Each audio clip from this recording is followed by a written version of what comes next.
Hello students, in previous class we studied concentration of a solution. I hope you all understood that and solved all given questions. In today's class we are going to discuss following points. First, saturated and unsaturated solutions, and second is solubility. Dear students, as we know, when we dissolve a solute in a solvent, then a solution is formed. We have already discussed different kinds of solution in this class. We can prepare many salt solutions of different concentration by dissolving different amounts of salt in the same quantity of water. So, depending upon the amount of solute present, the solution can be classified into two groups. First, saturated solutions, and second one is unsaturated solutions.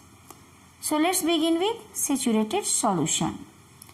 A solution in which no more solute can be dissolved at that temperature is called saturated solution.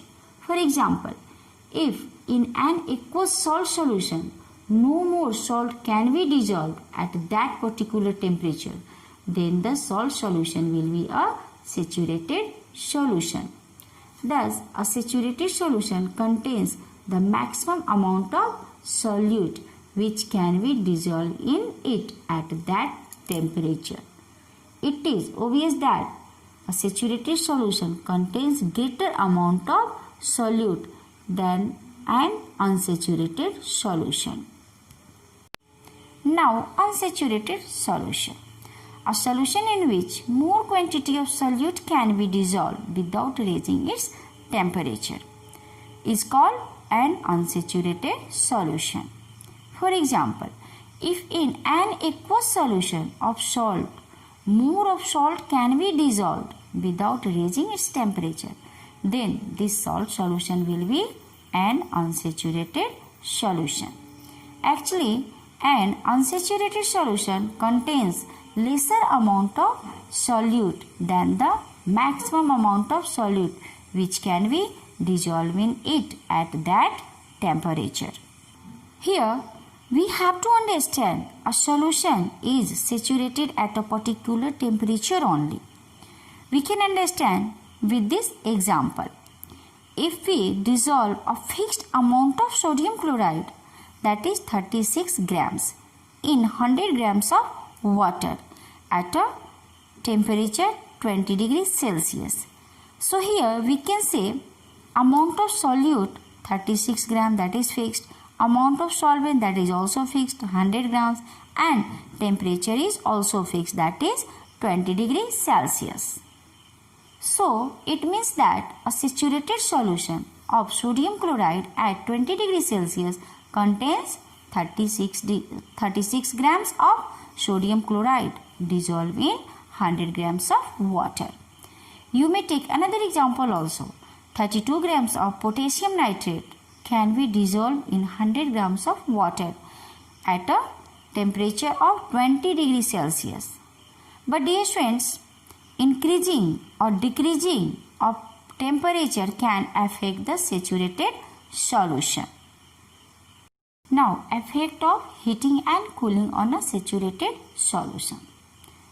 If a saturated solution at a particular temperature is heated to a higher temperature, then it becomes unsaturated. Why?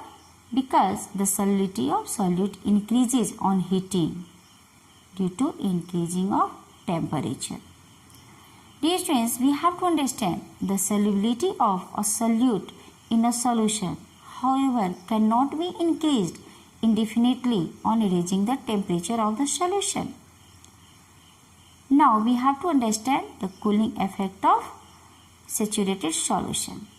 If a saturated solution available at a particular temperature is cooled to a lower temperature, then some of its dissolved solute will separate out in the form of solid crystals.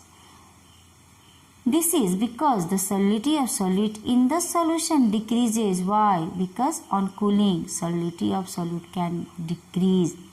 Just opposite of increasing the temperature, solubility will increase, but decreasing the temperature, solubility of solid particle will decrease. Now the next topic is solubility. The maximum amount of a solute which can be dissolved in 100 grams of a solvent at a specified temperature is known as the solubility of that solute in that solvent. Here solvent may be water or may be other liquid also. So no need to get it confused. If we are going to define solubility in term of water, then we can define like this.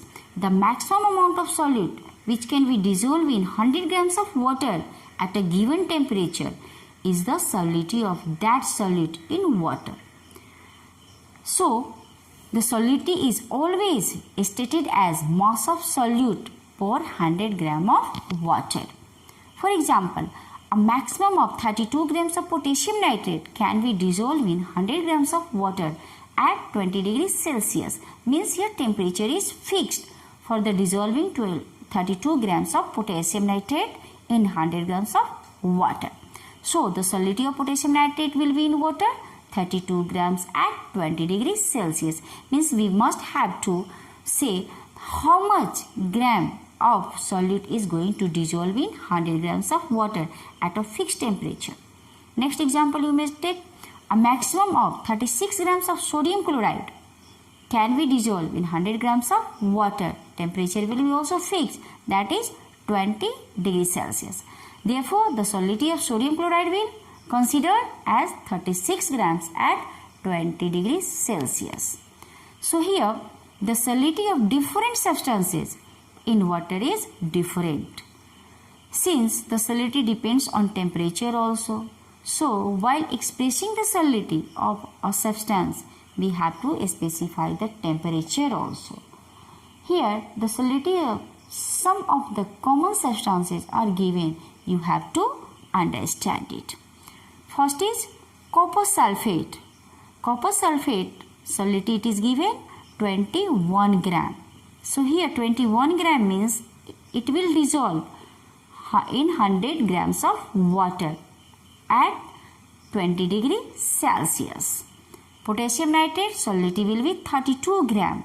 Means it will dissolve in 100 grams of water at 20 degrees Celsius. Like this you may see potassium chloride also, sodium chloride 36, ammonium chloride 37, and higher solubility is here sugar, that is 204 gram. So what it is the higher solubility among this all, that is of sugar 204 gram at 20 degrees Celsius. Now effect of temperature and pressure on solubility. The effect of temperature and pressure on the solubility of a substance is given here. First, the solubility of solids in liquids usually increases on increasing the temperature and decreases on decreasing the temperature. Just we have studied it. Now second, the solubility of solids in liquids remains unaffected by the change in pressure. Means here there is no effect of pressure on the solubility of solids in liquid. Third, the solubility of gases in liquids usually decreases on increasing the temperature and increases on decreasing the temperature. Means here just opposite.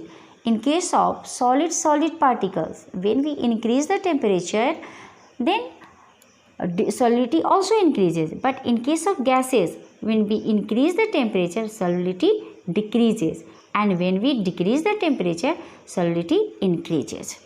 Now the next point, the solubility of gases in liquids increases on increasing the pressure and decreases on decreasing the pressure.